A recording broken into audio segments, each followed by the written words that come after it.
My name's Lena Cross, and if there's one thing the corporate world taught me, it's that silence has power, especially when people underestimate you. I've spent over a decade managing numbers, teams, and egos, in that order. And while numbers rarely lie, people, they're a different equation altogether. I'm not telling the story to relive it.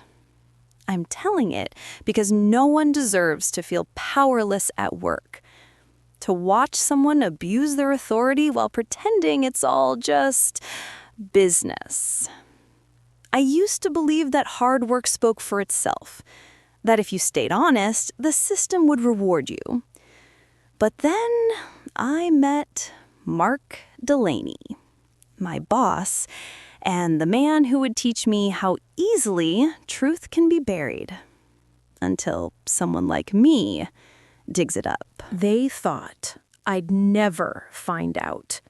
That I'd just keep crunching the numbers, signing the reports, approving the invoices.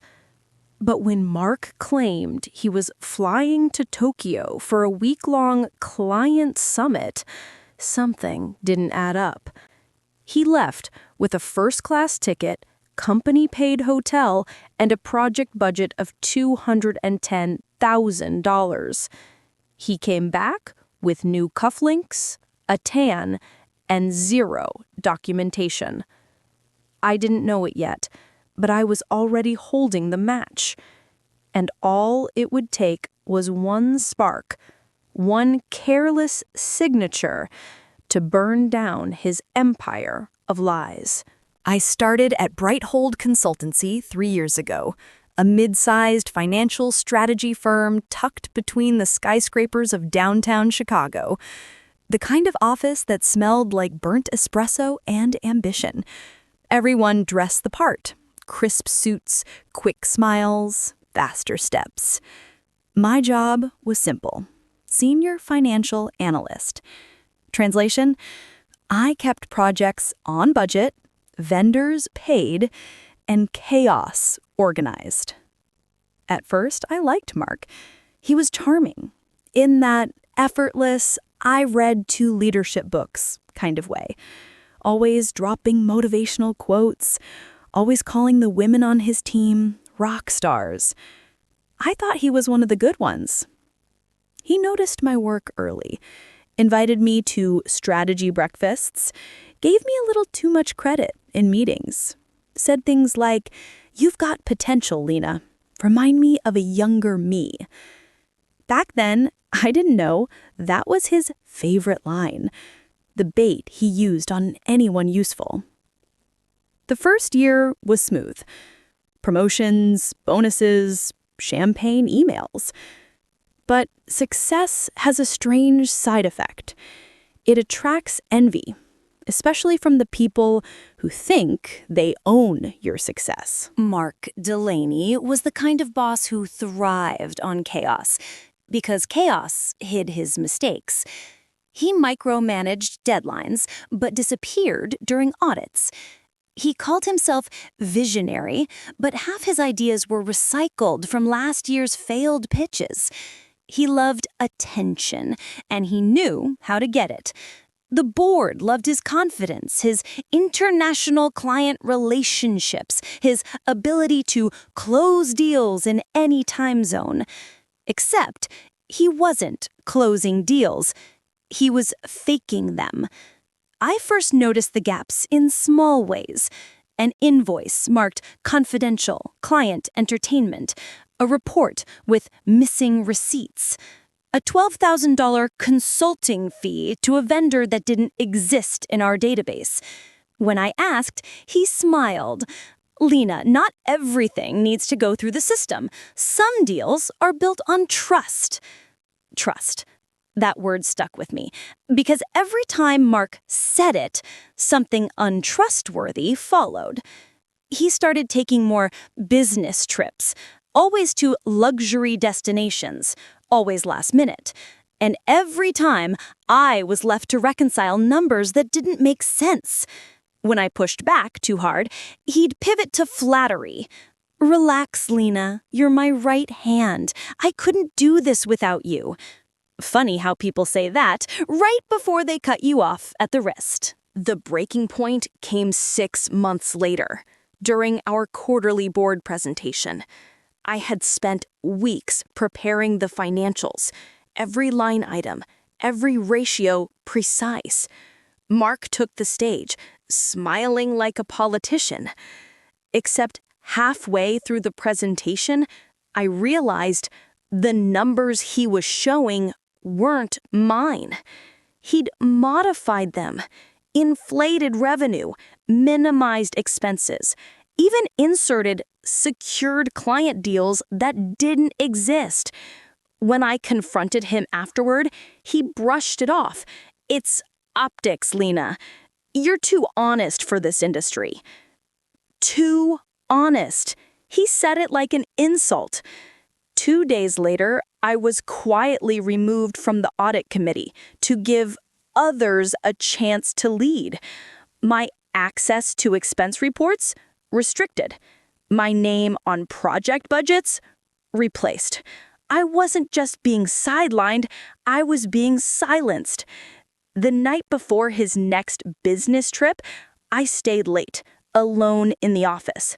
I opened every archived file I still had access to. One by one, the discrepancies came alive. Fake vendors, duplicate invoices, hotel bookings under multiple aliases. That was the moment I realized I wasn't dealing with office politics anymore. This was fraud, and I was done playing fair. I didn't storm into HR or call the board. No. People like Mark survive because they count on impulse, on you reacting too soon. So I did the opposite. I waited. I watched. I documented. Every expense, every timestamp, every mysteriously missing receipt. I created a private spreadsheet, encrypted, hidden in a folder named Q4 Event Photos. When Mark left for his Tokyo Client Summit, I noticed his itinerary didn't match any official meeting records. I called our regional partner in Tokyo, discreetly. He sounded confused. "There's no Brighthold Summit this week. What are you referring to?" That confirmed it. Mark wasn't flying to Tokyo. He was flying to Cancun. The ticket was under his wife's maiden name, but billed through our corporate account. A $210,000 strategic development budget transferred just days before departure. For 2 weeks, I gathered everything: screenshots, audit trails, hotel receipts, even a selfie his wife posted poolside, tagged #ParadiseFound. And the best part? He'd sent me a status report from his supposed Tokyo meeting, time-stamped during the exact minute he was photographed sipping cocktails in Mexico. The irony was almost poetic. By the time Mark returned, his tan was darker. And his lies were too. He strutted into the office like a man untouchable. Tokyo was productive, he told the board. I secured 3 new clients.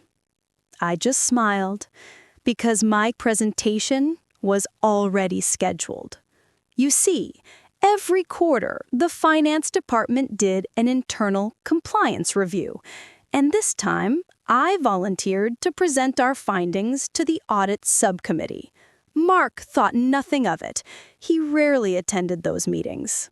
The room was cold that morning, the kind of corporate chill that smells like nervous coffee and quiet ambition. When it was my turn, I clicked the remote.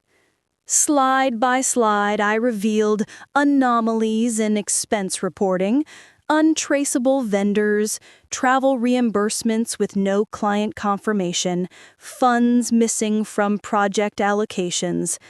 Then I paused. I pulled up the final slide. An image. A photo of Mark and his wife on a beach, cocktail in hand, Caption, #Paradise Found.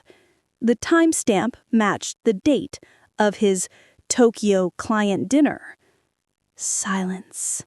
Then whispers. Then the CFO's voice. Low. Cold. Lena, can you share where this information came from? I looked straight at him, from our financial records and from his expense authorization. Mark turned pale. He tried to laugh it off. This is ridiculous, a misunderstanding. But I had already sent the encrypted report to the board chair. The receipts, the transfers, the cross-reference timestamps. And when the legal department joined the meeting halfway through, he finally realized this wasn't a misunderstanding. This was his reckoning. By noon, Mark was escorted out of the building. The board launched a full investigation. HR went silent, which in corporate language means lawyers are involved. Turns out the $210,000 he used for client development had been siphoned over months, disguised as project overhead. Vacations, jewelry, even private tuition payments for his daughter. The news spread fast. People whispered in hallways, sent me quiet messages. Did you hear? He's gone. You actually did it? I didn't correct them. I just smiled. A week later, the board called me in. I expected disciplinary questions, maybe even accusations. Instead, they thanked me, formally, quietly. Internal audits were tightened, expense systems overhauled, and Mark, he was barred from the industry pending criminal charges. No one said my name publicly. That was fine by me. Sometimes victory looks like silence. I stayed at Brighthold another 6 months, long enough to train my replacement and close out Mark's old projects. Then one morning, I packed up my desk, handed in my badge, and walked out with nothing but my laptop and peace of mind. Now I work independently, consulting for startups that actually value transparency. No politics, no lies, no fake business trips. Sometimes I see Mark's name pop up in legal databases. The case is still open. But honestly, I don't care how it ends. Because for me, it already ended the moment I stopped being scared of losing. That was the day I won. Like the calm after a storm. Revenge doesn't always look like fire. Sometimes it looks like an email with perfect timing, a quiet click, a spreadsheet no one saw coming. They say silence is weakness. I say it's strategy. I didn't destroy Mark. He did that himself. All I did was turn on the lights. That's my story. And if you take anything from it, let it be this. Quiet people aren't weak. We're just planning better. If you liked this story, subscribe for more true tales of corporate karma and poetic justice. Because sometimes the best revenge is a perfectly written report.